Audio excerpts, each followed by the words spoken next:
Hi guys, welcome to a masterpiece session. I haven't done one of these for quite a while. It's just finding the time to do these.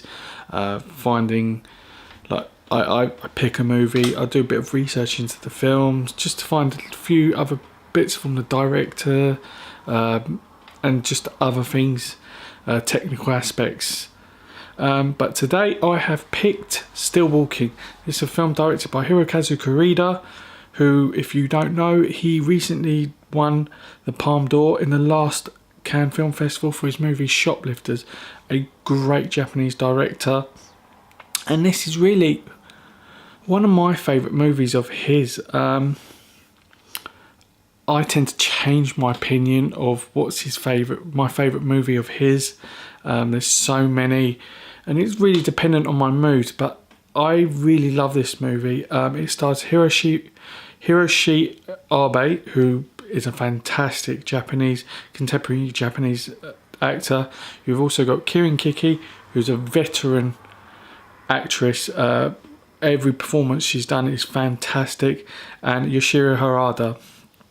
Now, the film it really is based around one day in this family. They have this gathering once a year to commemorate a passing of a family member. So it's really about Kirin Kiki and Hiroshi Harada's son who passed away, and they are left with their other son who is a surviving son, as well as their daughter. The surviving son is played by Hiroshi Abe, and the film really centres around the dynamics of the character. It's a very uneventful film, but the way the characters interact with each other. For instance, the father, played by Harada, he has a bit of bitterness towards his son. From the moment they greet each other, it's like, oh, you're here. So you do have this sort of really awful relationship between the father and son. The father is this doctor. He's wanted to pass his practice down to his sons. Obviously, the one son passed away. He could have been a great doctor, and the other is not really interested in medicine. And this is their first meeting with his Abe's meeting with his parents since really getting married to a widow, and also having her son from her marriage come into his family. So there is the film really shows the way the parents are so conservative about meeting their son's new wife, who was pre-married, and the mother really shows her disdain for this, with little outbursts and little rude comments, which she doesn't mean to do, but it's part of her character. And the father's obviously not really communicating with his son. So it really is based on this one day where they all meet together and have a daily outing where they cook and go for a walk. Now, the film doesn't sound that interesting, and you're probably thinking, why is it classed as a masterpiece? Well, there's so many elements to this film that just make it absolutely perfect. Like I've said before, the performances by Kirin Kiki, she just steals the show. She plays the bitter old mother who just has these little nasty comments to say to her son, to her daughter, to her new daughter-in-law, which really show. Obviously, she thinks she can't compare it to a woman that's been divorced. It's like, well, this woman didn't choose to be separated from her husband. You can't really be really in love. So it's these little comments that really dig into her son, played by Abe. And obviously you have the father's relationship with the son, his disappointment, and that really shows throughout the whole film. So yeah, that's what you really have in this film. But there are some really beautiful ways this film is shot. The cinematography done by Yutaka Yamasaki is just fantastic. He really shows other details which aren't in the film. So you'd have like shots with the family right in the center, and you'd have little attentions being paid to like the surroundings of the characters, the main focus. So, and you'd also have these really nice like B-rolls where they're just shooting like objects or bits of food, which really add to the beauty of this film. The cinematography is absolutely stunning. I just love this movie to pieces. The film is actually based on Kore-eda's own experiences with his family, and he really wanted to set this movie in the 60s, which at the time he had this idea of doing it, but he really laid it down and said, okay, I'm not going to do this for a while.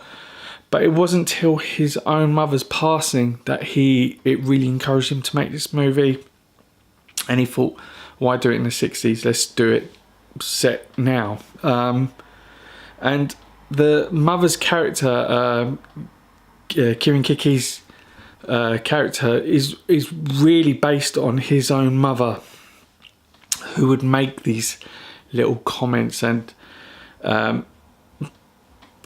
just really uncomfortable scenes and awkwardness, which I think is really nostalgic for Kore-eda, and you really see it in his filmmaking of the way he shows this in this film. Obviously the father wasn't really based on his father. He said his father was completely the opposite of Harada's character, so it's a lot more, he was more polite and not really disappointed in his son. I mean, his son's a great director, so there's nothing there, and his father wasn't even a doctor. But yeah, so it's really indirectly based on his mother, this film. Other things is like, this film is one of the is the movie that really set Kore-eda, I think it was his 9th movie, but the Western audience really started to compare him to Yasujiro Ozu, mainly because of Tokyo Story.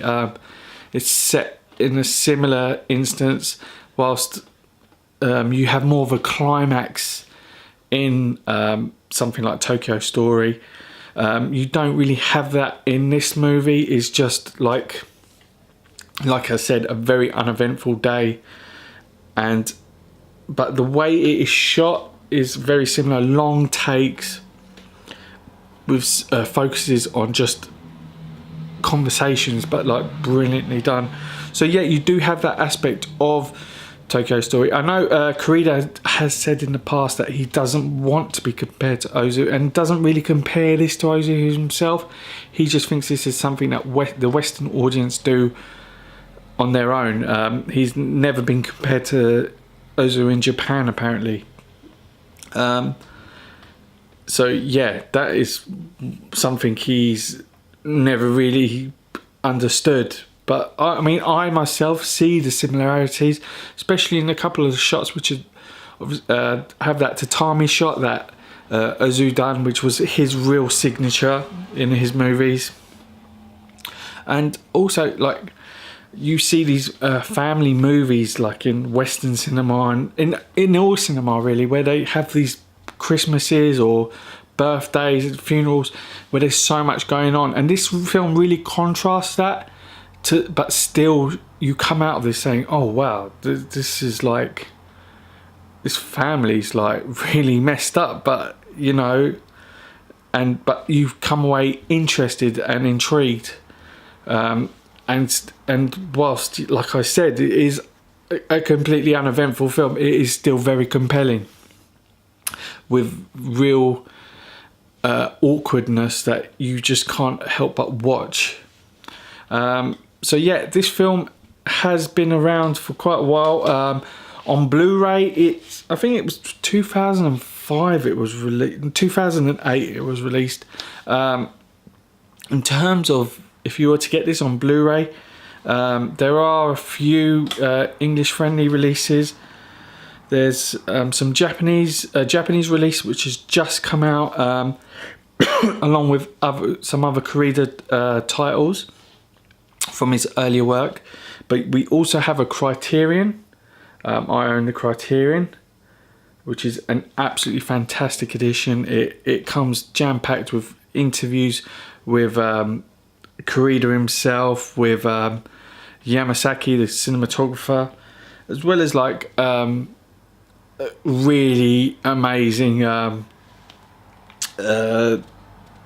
You have the